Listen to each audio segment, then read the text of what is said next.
The emergency lighting cast long shadows across the abandoned laboratory as Zara Kethlin pressed her ear against the reinforced steel door. Beyond the 3-inch barrier, she could hear them, the shuffling feet, the wet rasping breaths, the occasional bone-chilling moan that had become the soundtrack of humanity's end. She pulled back, her calloused fingers tracing the crude tally marks scratched into the door frame. Day 237 since the outbreak. Day 68 since they'd barricaded themselves inside the Meridian Research Facility. Still out there? Theron Voss whispered from behind her, his voice barely audible despite the soundproofing they'd installed. The former automotive engineer had proven invaluable in fortifying their sanctuary, his weathered hands capable of turning laboratory equipment into defensive mechanisms.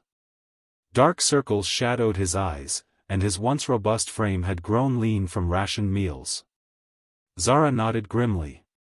As a former military medic, she'd seen her share of horrors, but nothing had prepared her for the systematic collapse of civilization. The facility had been a godsend, its underground levels, multiple exits, and stockpiled supplies making it an ideal refuge. But even paradise had its limits, and theirs were rapidly approaching. "They're getting restless," she murmured, stepping away from the door. "More aggressive." Yesterday's patrol counted at least 40 in the immediate perimeter. In the makeshift common area they'd established in the main laboratory, 4 other survivors huddled around a battery-powered camping stove. Ligia Moreau, barely 19 but hardened beyond her years, stirred a thin soup made from their dwindling canned goods. Her auburn hair hung in matted braids, and her green eyes held a feral intensity that spoke of too many close calls with the infected. Beside her sat Kalen Drift, a former high school history teacher whose gentle demeanor masked an iron will.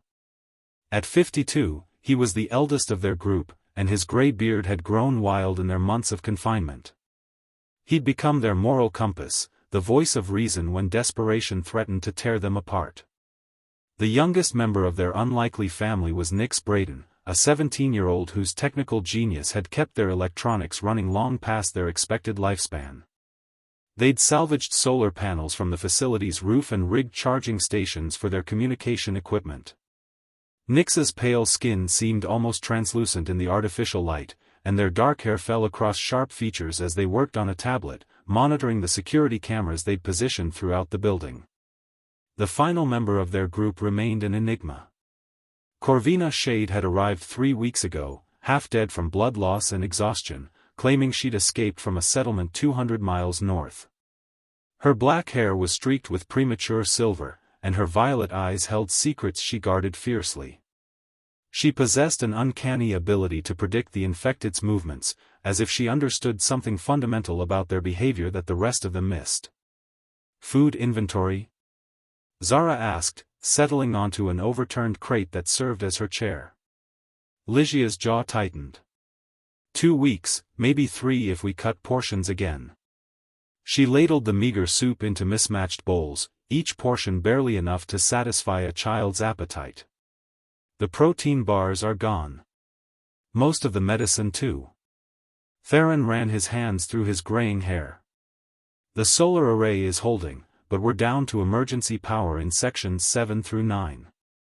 If we lose the main grid..." "We won't," Zara said firmly, though doubt gnawed at her confidence.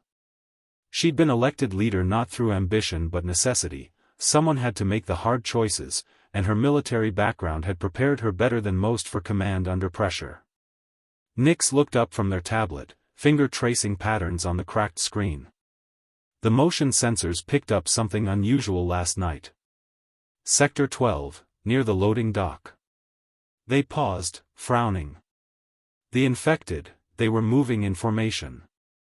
Almost like they were organized. A chill ran down Zara's spine. They'd all noticed changes in the infected over the past months. The mindless shambling had given way to something more purposeful, more calculating. Some retained enough motor function to open doors, to use simple tools. Others seemed to communicate through their haunting calls, coordinating attacks with terrifying efficiency.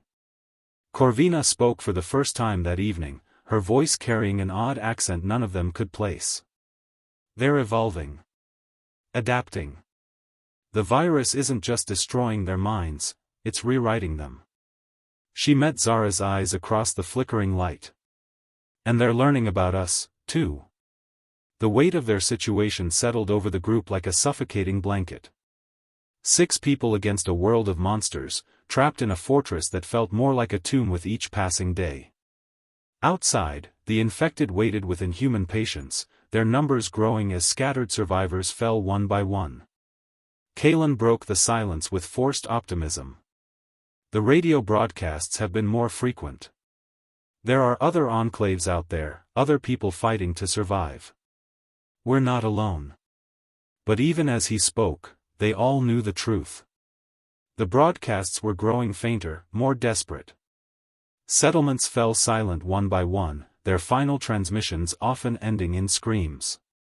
Humanity was losing its war against extinction, and time was running out for everyone. As if summoned by their dark thoughts, a sound echoed through the facility, the screech of metal against concrete, coming from somewhere far above them. All 6 survivors froze, listening to the rhythmic scraping that seemed to move with deliberate purpose across the roof. Zara stood slowly, her hand instinctively moving to the pistol at her hip. They're testing us again.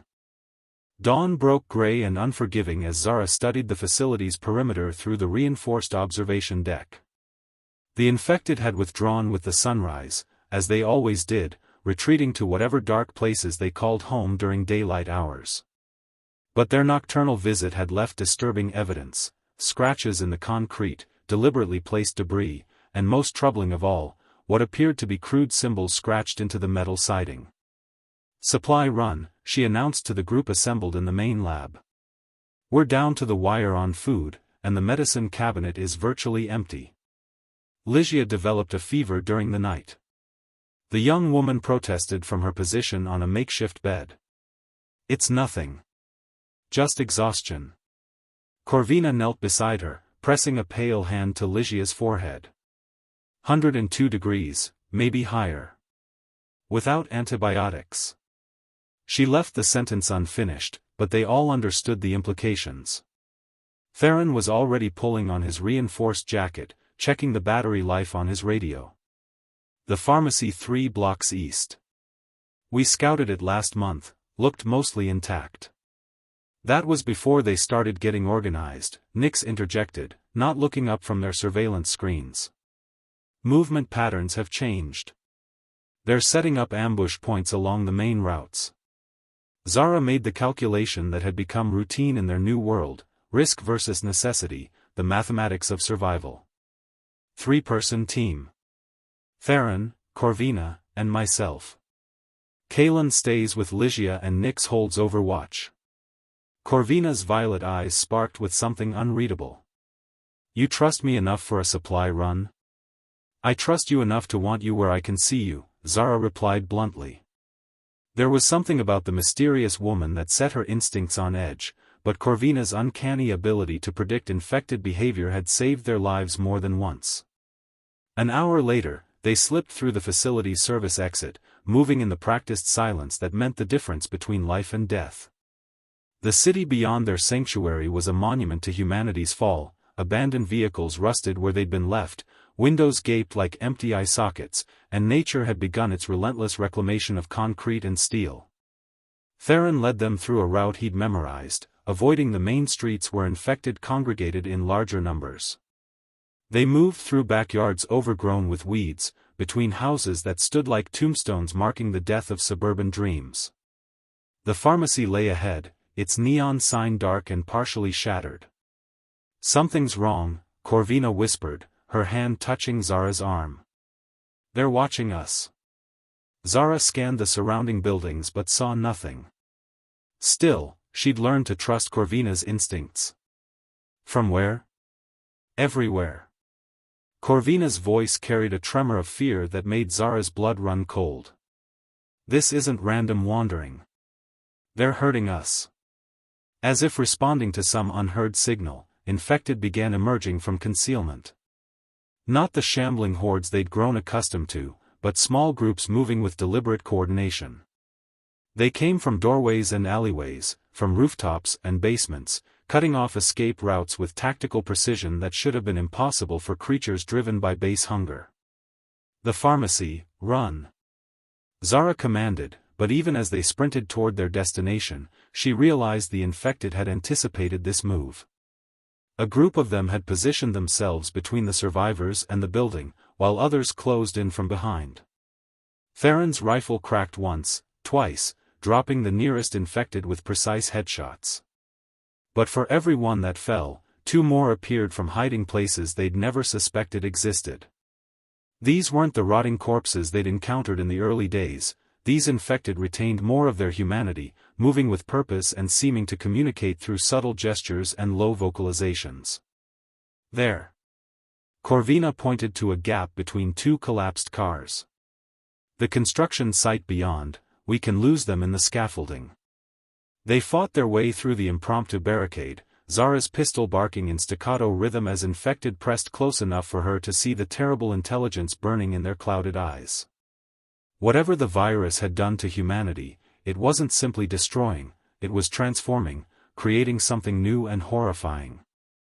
The construction site offered temporary refuge, its maze of steel beams and unfinished concrete providing cover as they climbed toward higher ground.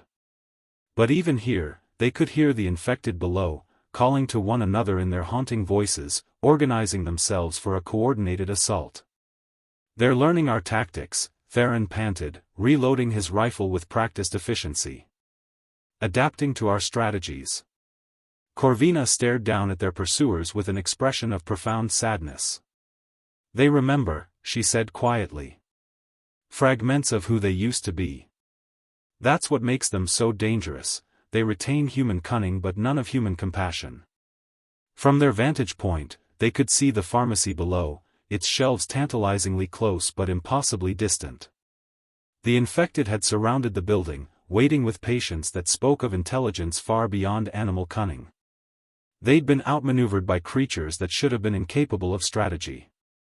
Zara's radio crackled to life with Nyx's voice, tinged with panic. "You need to get back here. Now. The facility's under assault, they're coming from all directions at once." The awful truth hit Zara like a physical blow. The supply run had been a diversion, drawing their strongest fighters away while the infected mounted their real attack on the sanctuary itself. They'd been played by monsters that understood human nature better than humans understood theirs. "We're coming," she spoke into the radio, but static was her only answer. Around them, the infected began their ascent, climbing the construction scaffolding with inhuman determination. The hunters had become the hunted, and their fortress of glass and steel was under siege. The journey back to the facility became a nightmare of running battles and desperate improvisation. Corvina led them through a labyrinth of storm drains and maintenance tunnels, her knowledge of the underground passages both invaluable and deeply unsettling. How did she know these routes so intimately? The question haunted Zara as they crawled through spaces barely wide enough for human passage, the infected scratching and clawing at the entrances behind them. When they finally emerged through a concealed grate in the facility's lower basement, the sound of gunfire echoed from above. Nyx's voice carried through the emergency communication system, high-pitched with terror. "They're inside. Level 3, Sections A through D, Kalen's hit, bleeding bad." Theron immediately began checking his rifle, his jaw set in grim determination. "How many?" 12, maybe 15, came the crackling response. "They came through the ventilation system. Clever bastards dismantled the barriers from the outside." Zara felt the weight of command crushing down on her shoulders. Every decision could mean life or death for people she'd grown to love like family. "Nyx, lock down everything below level 4. Emergency protocols, seal the blast doors and reroute all power to essential systems only." As they climbed the emergency stairs, Corvina grabbed Zara's arm. "There's something you need to know about the infected. Something I should have told you before." "Now's not the time for secrets," Zara snapped, but Corvina's grip tightened. "They're not just evolving randomly. Someone's guiding them. Controlling them." Corvina's violet eyes held a pain so profound it seemed to radiate from her very soul. The settlement I came from, it wasn't overrun. It was betrayed. Before Zara could demand an explanation, they reached level 3 and were thrust into chaos.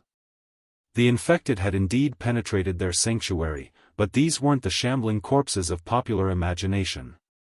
They moved with military precision, using the facility's own equipment as weapons and shields. One had armed itself with a fire axe from the emergency station, wielding it with deadly efficiency against Kaelin, who bled from multiple wounds while trying to protect Ligia. The young woman had dragged herself from her sickbed, fever bright in her eyes as she fired a salvaged pistol with shaking hands. Her shots went wide, but the noise and muzzle flashes served to disorient the infected, buying precious seconds for Kaelin to retreat behind an overturned laboratory table. "Nix!" Zara shouted into her radio. "Where are you?" "Server room," came the reply.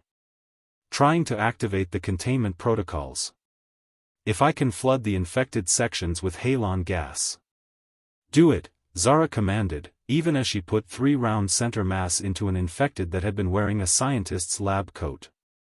The creature staggered but didn't fall, its decomposing features twisted into an expression of what could only be described as annoyed disappointment. Theron flanked around the main corridor, his engineering background allowing him to use the facility's layout to maximum advantage. He triggered an emergency lockdown, sealing off sections of level 3 and trapping several infected in compromised positions. But for every tactical advantage they gained, the infected adapted, learning their responses and adjusting their assault accordingly. The halon gas deployment began with a mechanical hum that vibrated through the floor, followed by the hiss of chemical suppressant flooding the contaminated areas. The infected retreated from the toxic atmosphere, but instead of fleeing in panic, they regrouped near the emergency exits, waiting with impatience that spoke of supernatural intelligence. "They know we can't maintain the gas indefinitely," Corvina observed, her voice heavy with implications. "Someone's taught them about our defensive systems." Kaelin stumbled toward them, blood seeping through makeshift bandages. "The medical bay," he gasped. "They went straight for our antibiotics and surgical supplies. Knew exactly where to find them." The terrible reality crystallized in Zara's mind. This wasn't a random assault, it was a targeted strike designed to weaken their position and eliminate their ability to treat injuries and illness. The infected weren't just intelligent, they were being directed by someone with intimate knowledge of their sanctuary. Ligia's fever had worsened during the battle, and she swayed dangerously as she tried to reload her weapon. "Who's controlling them?" she whispered, her voice barely audible above the facility's emergency alarms. Corvina's face went pale, her hands trembling as she stared at the sealed blast doors. "Someone who knows exactly how humans think. How we organize, how we plan, how we defend ourselves." She turned to face the group, tears streaming down her cheeks. "Someone who used to be one of us." Nix's voice crackled through the intercom, triumphant but exhausted. "Gas levels are holding. The infected have withdrawn to the outer perimeter. But..." Their voice faltered. "The power consumption is massive. We've got maybe 6 hours of gas before the system fails. 6 hours to figure out how to fight an enemy that understood their every move, commanded by someone who might once have been human. 6 hours to save Ligia, treat Kaelin's wounds, and reinforce their crumbling defenses. 6 hours before their sanctuary became their tomb."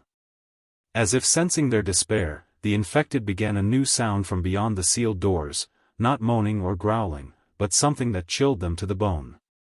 They were laughing, a chorus of voices that retained just enough humanity to make the sound recognizable. It was the laughter of predators who knew their prey had nowhere left to run. Zara looked at her family of survivors, these people who had become the most important thing in her world, and made a decision that would haunt her for whatever time they had left. "We're not dying here. Not like this." She checked her ammunition, counted their remaining supplies, and began planning for a war they couldn't afford to lose. "If something human is controlling them, then we find it and we end it. In the suffocating silence that followed the infected's retreat, the survivors gathered in the main laboratory like wounded animals seeking shelter.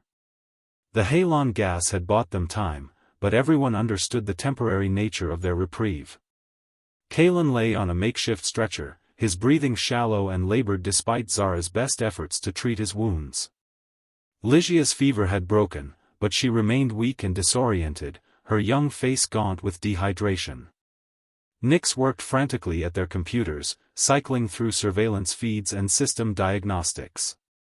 "Power drain is worse than I thought," they reported, their voice tight with concentration. "The halon system is pulling 60% of our total output. We've got 4 hours, maybe 5 before we're forced to choose between the gas and life support." Theron sat cleaning his rifle with mechanical precision, the ritual offering him a semblance of control in their deteriorating situation.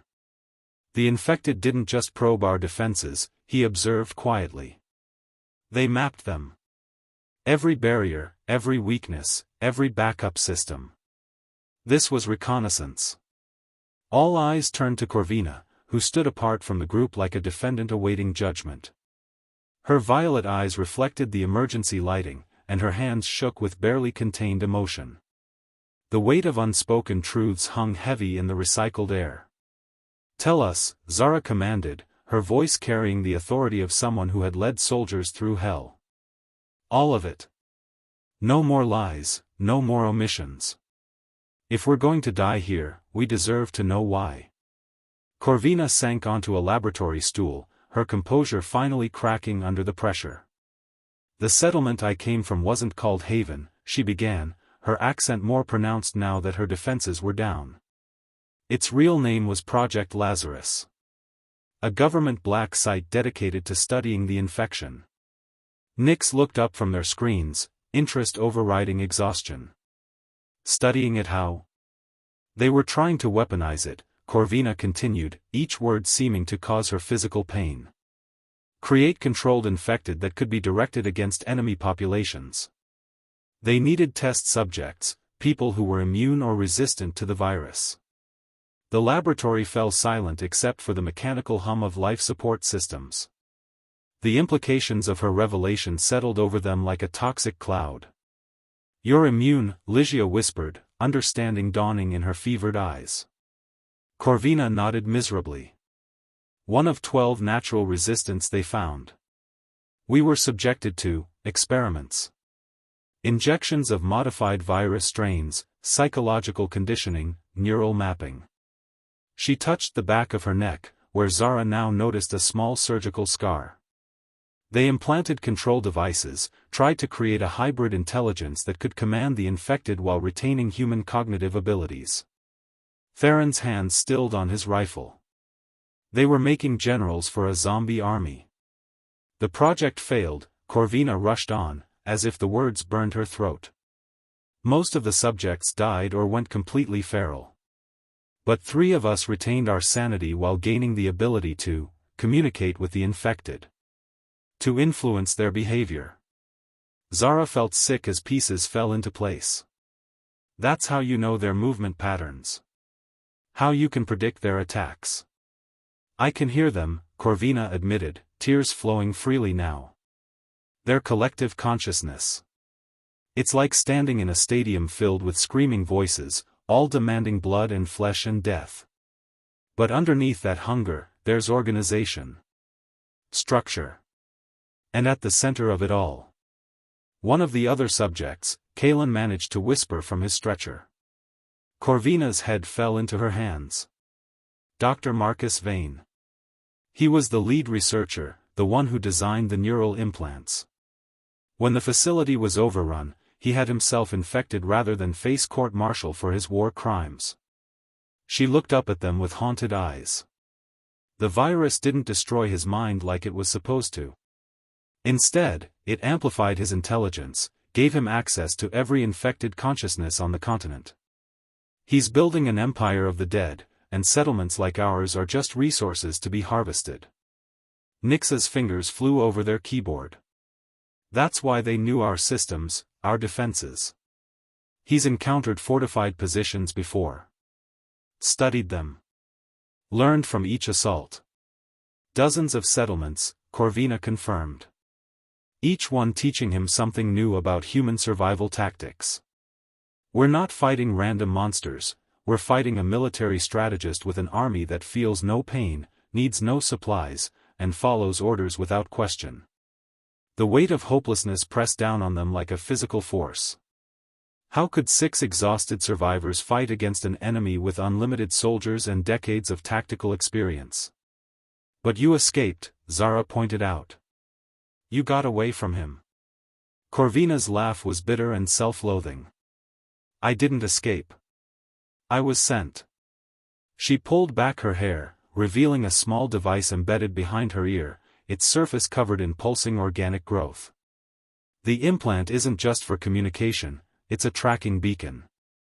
Everything I've learned about your defenses, your numbers, your capabilities, has been transmitted back to him. The betrayal hit them like a physical blow. Theron raised his rifle, pointing it directly at Corvina's head. You led them here. You're the reason Kaelin's dying, the reason we're trapped. No, Corvina said quietly, making no move to defend herself. I led them here to give you a chance.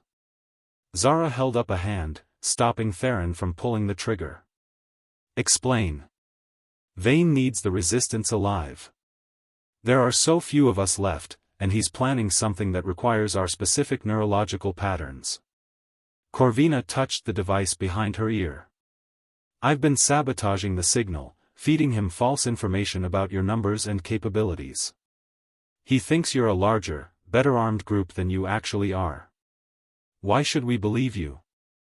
Ligia demanded, struggling to sit up despite her weakness. Corvina reached into her jacket and pulled out a small electronic device. Because I'm going to help you kill him. This is a signal amplifier. It can overload every neural implant within a 50-mile radius, including mine. The feedback will destroy every infected connected to his network. And you? Zara asked. Corvina smiled sadly. I'll die with them. The implant has grown into my brainstem. Removing it isn't an option. She held out the device. But you'll be free. All of you. The remaining infected will revert to their base nature, dangerous but predictable. No more coordination, no more strategy. Outside their sanctuary, the sound of scratching resumed against the blast doors. Vayne's army was preparing for their final assault, confident in their overwhelming numbers and tactical superiority. But they didn't know that one of their own was about to turn the tide of humanity's war for survival. The scratching against the blast doors had evolved into something far more ominous, the methodical sound of tools working against reinforced steel. Through the security monitors, they could see infected using salvaged equipment to systematically dismantle their defenses. Cutting torches sparked against metal, crowbars pried at sealed joints, and makeshift hammers pounded against weak points with mechanical precision. 20 minutes, Nyx announced, their voice tight with controlled panic. Maybe 30 if we're lucky. They're cutting through the door seals, and the halon system is drawing too much power for me to activate the emergency welders.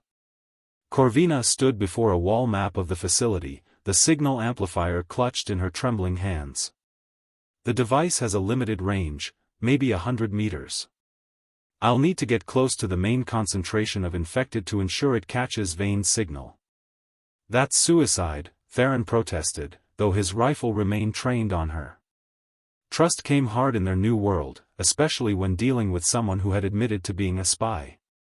We're all dead anyway if we don't try this, Corvina replied with grim certainty.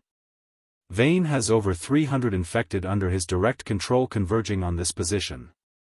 Even if you had unlimited ammunition, you couldn't stop them all. Zara studied the tactical situation with the cold calculation that had kept her alive through 2 tours of duty in hostile territory. The numbers were devastating, 6 defenders, 2 of them wounded, against an army of coordinated undead led by a brilliant strategist who knew their every weakness. The server room, she decided. It's on level 2, directly above the main entrance they're cutting through. Close enough for the amplifier to work, but defensible if things go wrong. Kalen struggled to sit up on his stretcher, his face pale but determined. I'm coming with you. You're bleeding internally, Zara shot back. You'll slow us down and probably die before we reach the objective. Then I'll die fighting instead of lying here like an invalid, the former teacher replied with quiet dignity. These are my last hours either way. Let me spend them protecting the people I love. Ligia checked her pistol with shaking hands, the fever still bright in her eyes. Same here. I'm not staying behind to be slaughtered when they break through. Nyx looked up from their computers with an expression of desperate inspiration. What if we don't have to get close to them? The facility's communication array is on level 2, if I can boost the amplifier's signal through our transmission equipment. Corvina shook her head. The neural frequencies are extremely specific. Any interference or distortion could cause the feedback pulse to fail entirely. We get one chance at this. The sound of tearing metal echoed through the facility as the infected made their first breakthrough, creating a small gap in the blast door's seal. Immediately, the halon gas began venting into the outer corridors, and emergency alarms wailed throughout the complex. Move, Zara commanded, shouldering her rifle and heading for the emergency stairs. Corvina takes point, she can sense their movements. Theron covers our 6, Nyx handles technical support, and I'll coordinate. Kalen, you're with Ligia in the middle where we can protect you. They climbed through the facility like ghosts, avoiding the main corridors where the infected were concentrating their assault. The building groaned around them as cutting tools worked against its structural supports, and the emergency lighting flickered ominously as power systems struggled under impossible demands. On level 2, they could hear the infected directly below them, their coordination eerily silent except for the occasional guttural command in a voice that retained just enough human inflection to be recognizable as speech. Vane was among them, personally directing the assault on their sanctuary. The communications room is 50 meters down this corridor, Nyx whispered, pulling up building schematics on their tablet. But there's movement in the adjoining offices, at least a dozen infected positioning themselves for ambush. Corvina closed her eyes, her hand pressed against the neural implant behind her ear. When she opened them again, her face was ashen. Vane knows I'm here. He's calling me, trying to override my sabotage programming. Blood trickled from her nose as she fought against the device's influence. We have minutes before he regains control. The first infected appeared at the far end of the corridor, not shambling but moving with predatory grace, their clouded eyes fixed on the survivors with unmistakable intelligence.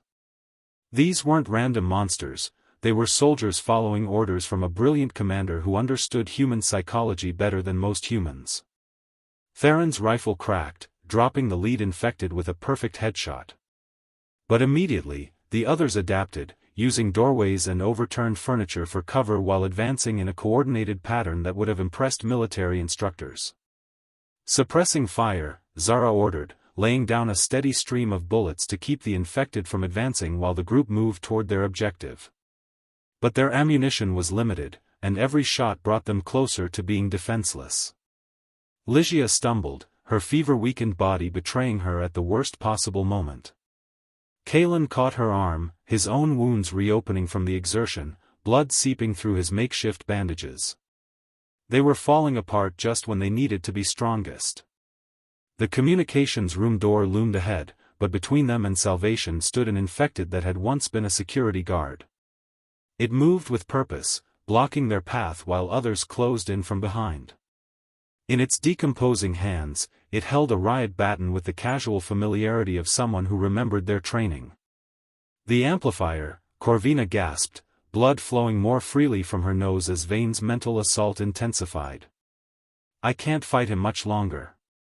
When I activate it. She didn't need to finish the sentence. They all understood that activating the device would kill her instantly, but it would also sever Vane's control over his army. The question was whether they could reach the communications equipment before the infected overwhelmed their position.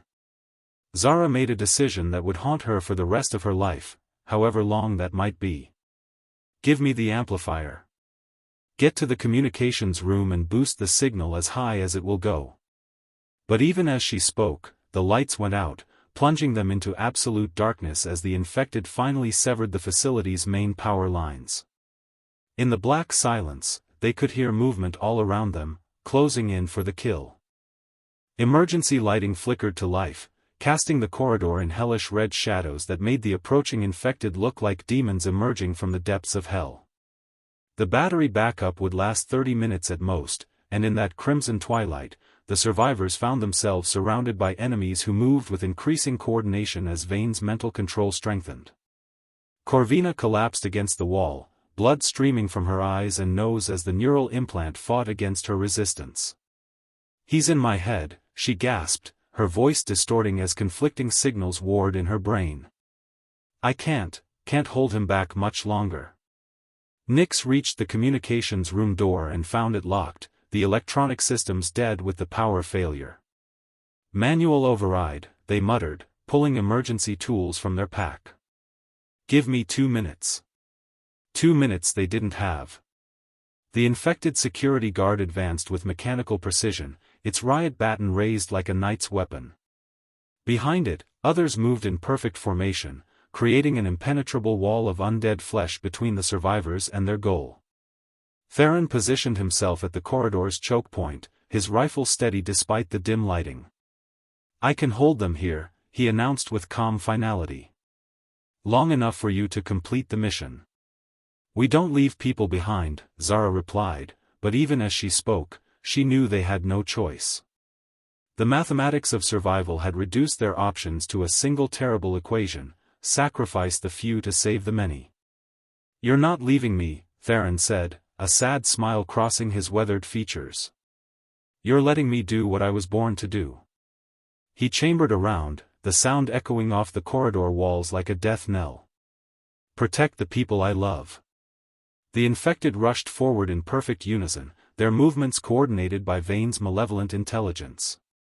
Theron's rifle spoke in steady rhythm, each shot precisely placed to maximize the bottleneck effect of the narrow corridor. But for every infected that fell, 2 more took its place, and his ammunition was finite. Kalen struggled to his feet, pulling a pistol from his belt despite the blood loss that made his hands shake. "Room for 2 at this party?" "Always," Theron replied, and together they formed a line of defiance against impossible odds. Behind them, Nyx worked frantically at the door's manual release while Ligia fought to stay conscious despite her fever. Corvina writhed on the floor, her implant sparking as competing signals tore through her neural pathways. The amplifier lay just beyond her reach, its small form representing humanity's last hope. "Got it!" Nyx shouted as the door's emergency locks disengaged with a mechanical click.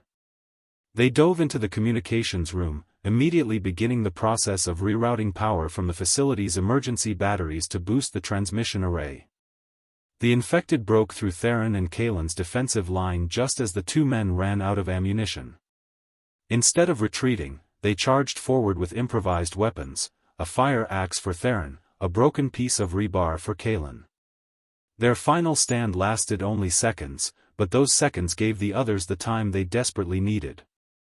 Zara watched 2 of her dearest friends disappear beneath a wave of undead attackers, their sacrifices burning into her memory with the weight of all the comrades she'd lost in war. But there was no time for grief, no luxury of mourning in the face of extinction. She grabbed the amplifier and dragged Corvina into the communications room, where Nyx had already begun the jury-rigged connection to the transmission equipment. Ligia stumbled through the door behind them, her pistol tracking the corridor for any infected that might break through. "Signal boost is active," Nyx reported, sweat beading on their pale forehead. "But the power drain is massive. We've got maybe 60 seconds before the batteries die completely." Corvina's eyes rolled back in her head as Vane's control finally overwhelmed her defenses. When she looked at them again, her expression had changed, colder, more calculating, utterly inhuman. "Dr. Marcus Vane sends his regards," she said in a voice that wasn't entirely her own. "Your resistance has been admirable but ultimately futile."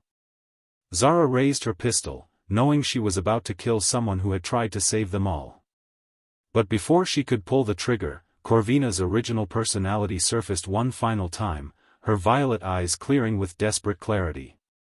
"Now," she whispered, her hand closing around the amplifier's activation switch. "For everyone we've lost. For everyone we might save." The device activated with a sound like electronic screaming, its signal amplified by the facility's communication array and broadcast across the surrounding landscape. Every neural implant within 50 miles received the overloaded pulse simultaneously, creating a feedback loop that tore through infected nervous systems like digital lightning. Corvina convulsed as her own implant overloaded, sparks literally flying from the device buried in her skull. But even as she died, she smiled, an expression of peace that had been absent from her features since the moment they'd met her. The effect on the infected was immediate and devastating. Their coordinated assault dissolved into chaos as Vane's controlling influence was severed, leaving them to revert to their base nature. The sounds of fighting from the lower levels changed from organized warfare to random violence as the undead army turned on itself in mindless confusion. "Is it over?" Ligia asked, her voice barely a whisper in the sudden silence.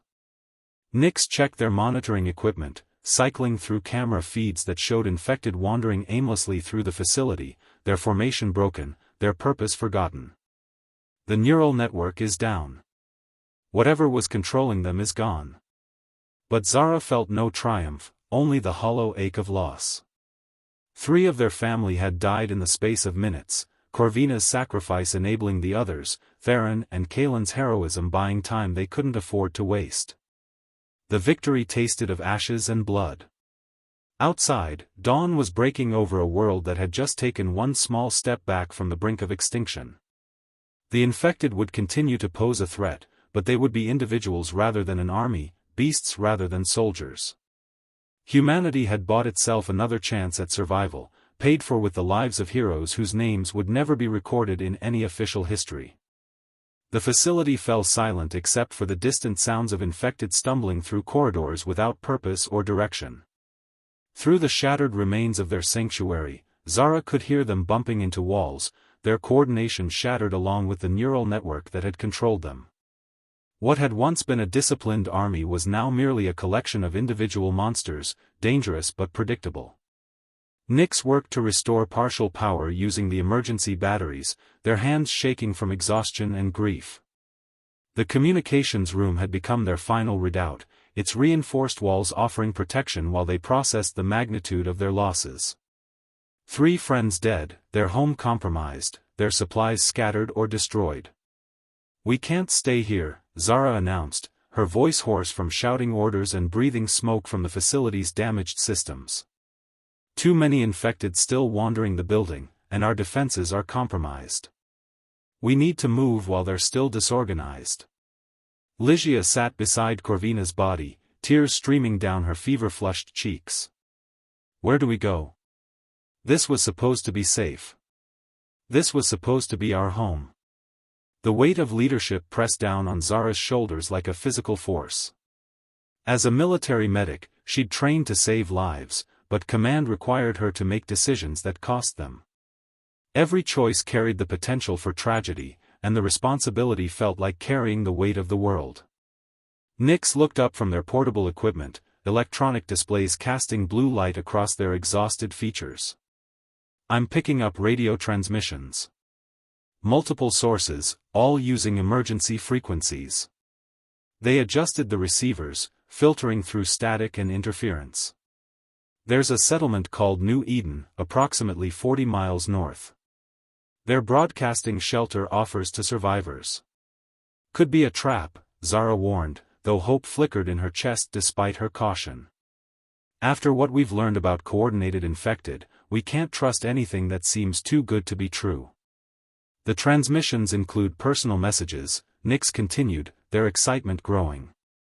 "Families looking for relatives, medical personnel offering treatment, engineers requesting technical assistance. These sound like real people, not bait." Outside their barricaded door, they could hear infected shuffling past with the random movement patterns they remembered from the early days of the outbreak. Without Vane's controlling influence, the creatures had reverted to their basic programming, hunger without strategy, aggression without coordination. Ligia struggled to her feet, her fever finally breaking but leaving her weak and disoriented. What about them? She gestured toward the corridor where they'd last seen Theron and Kaelin fighting their hopeless battle. We can't just leave them here. Zara closed her eyes, remembering her friend's final moments, Theron's steady rifle fire, Kaelin's courage despite his wounds, their shared determination to protect the people they loved. We carry them with us, she said quietly. Their sacrifice saved humanity from something worse than death. They deserve to be remembered. As if summoned by their conversation, footsteps echoed in the corridor outside, not the shambling gait of infected, but the deliberate pace of someone trying to move quietly. Zara raised her pistol while Nyx frantically checked the security monitors, cycling through damaged cameras to identify the source. It's human, Nyx whispered, zooming in on a figure moving through the facility's ruined main entrance. Male, early 30s, carrying medical supplies and broadcasting on emergency frequencies. The stranger called out as he approached their position. Hello? My name is Dr. Chen Wei. I'm with the New Eden Medical Corps. We received your distress signal and came to offer assistance. Zara weighed their options with the paranoia that had kept them alive through months of siege.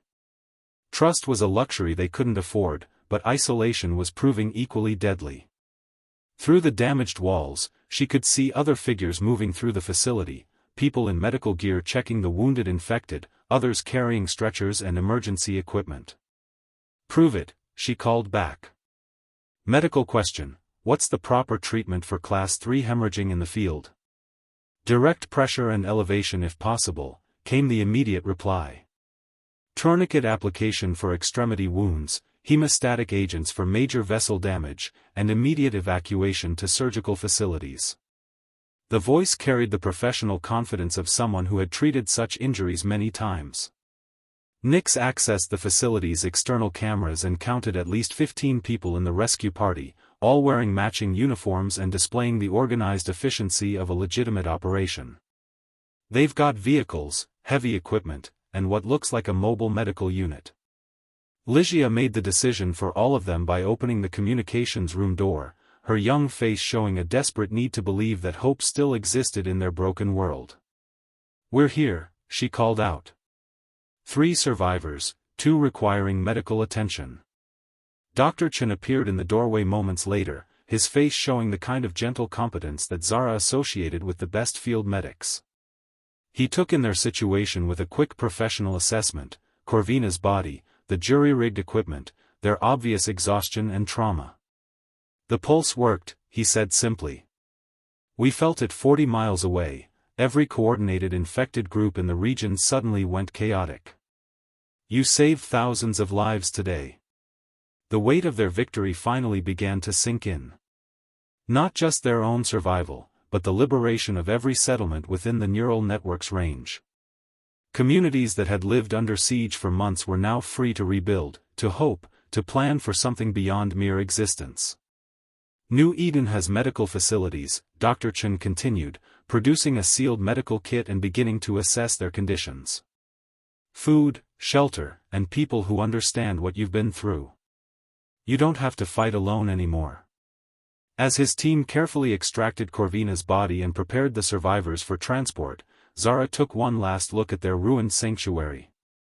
The Meridian Research Facility had been their fortress, their prison, and ultimately their salvation. Within these walls, they had discovered the true nature of their enemy and found the strength to defeat it. But more importantly, they had proven something fundamental about human nature, that even when facing extinction, people would sacrifice themselves for others. Theron, Kaelin, and Corvina had given their lives not for glory or recognition, but for the simple belief that tomorrow could be better than today. The rescue vehicles waited outside, their engines running and their crews ready to carry the survivors toward whatever future remained. Behind them, the infected wandered aimlessly through the facility's corridors, no longer an army but merely ghosts of the apocalypse they had helped to end. 3 months later, Zara stood in the cemetery at New Eden, watching the morning sun cast long shadows across rows of simple wooden markers. The settlement had grown rapidly as survivors from across the region made their way to safety, but every new arrival brought stories of loss that added weight to the memorial garden. She knelt beside 3 particular graves, placing wildflowers on each mound of earth. Theron Voss, engineer and protector, read the first marker. Kalen Drift, teacher and friend, proclaimed the second. The third bore the name, Corvina Shade, savior of the free. Beneath each name, Zara had carved the same simple phrase, they held the line. Ligia approached from behind, her health fully restored and her spirit slowly healing from the trauma of their final battle. At 19, she had lived through the end of one world and the birth of another, carrying scars that would never fully fade but also wisdom that made her invaluable to the settlement's survival. "The council meeting is starting," she said softly. "They want your input on the radio protocols for contacting other settlements." Zara nodded but didn't immediately rise. New Eden had established communication with 17 other survivor communities, each one reporting the same phenomenon. Coordinated infected attacks had ceased overnight, replaced by the random but manageable threats they remembered from the early days of the outbreak. Humanity was slowly reclaiming its world, one settlement at a time. Nyx had become the settlement's chief communication officer, their technical expertise proving invaluable in coordinating the growing network of survivors. They spent their days establishing contact with isolated groups, sharing resources and information, building the infrastructure for a new civilization. The teenager who had once monitored security cameras in a desperate fortress now helped coordinate the reconstruction of human society. "Any word from the research teams?" Zara asked as they walked toward the settlement's administrative center. "Dr. Patterson's group finished analyzing Corvina's implant data," Ligia replied.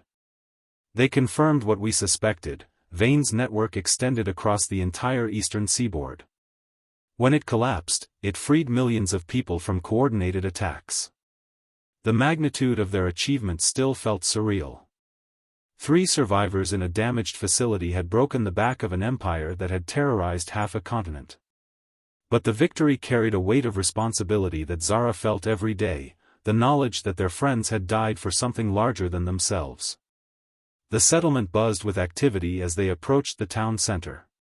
New arrivals were being processed, families reunited, skills assessed and assigned.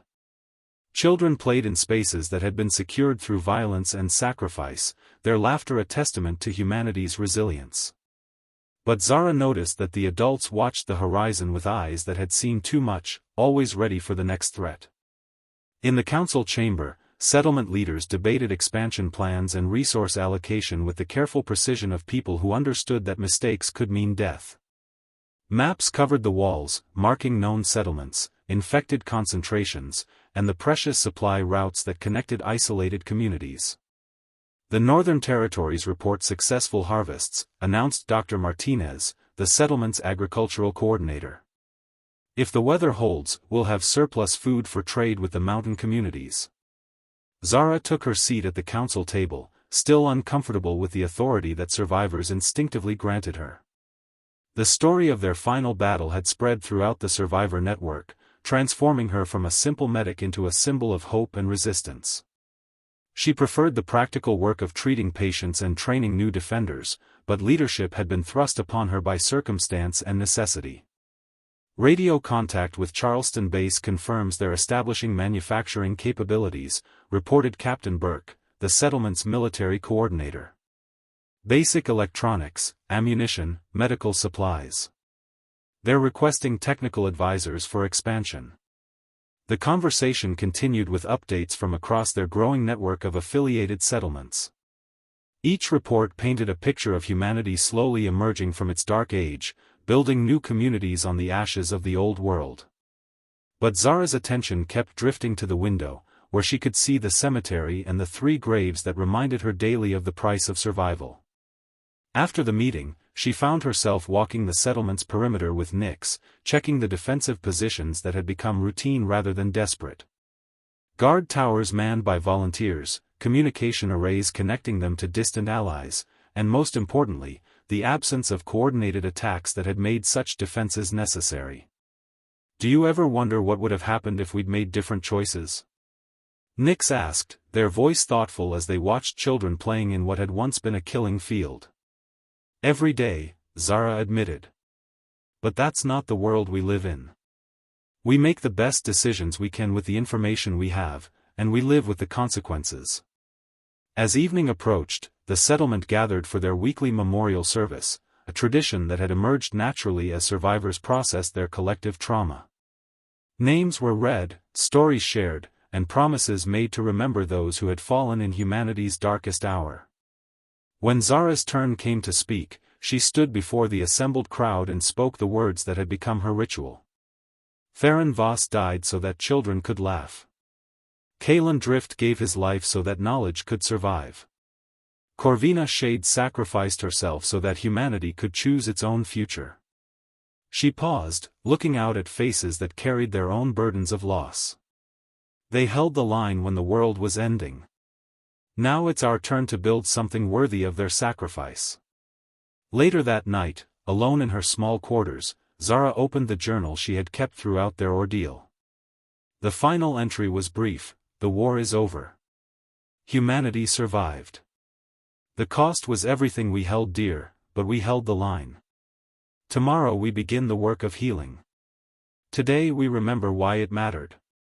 Outside her window, the lights of New Eden burned bright against the darkness, beacons of hope in a world slowly learning to dream again. The infected still wandered the wilderness, but they were no longer an army. Settlements still faced danger, but they faced it together. Humanity had proven something fundamental about itself in its darkest hour, that even when facing extinction, there would always be those willing to hold the line. The future remained uncertain, shadowed by loss and marked by struggle. But for the first time in years, it was a future that belonged to the living rather than the dead. And in the quiet moments before sleep claimed her, Zara allowed herself to believe that perhaps that was enough. The last survivors had indeed held their ground against the zombie apocalypse, but more than that, they had proven that the human spirit could endure any darkness and emerge stronger for the battle. In the end, that resilience had been their greatest weapon against extinction.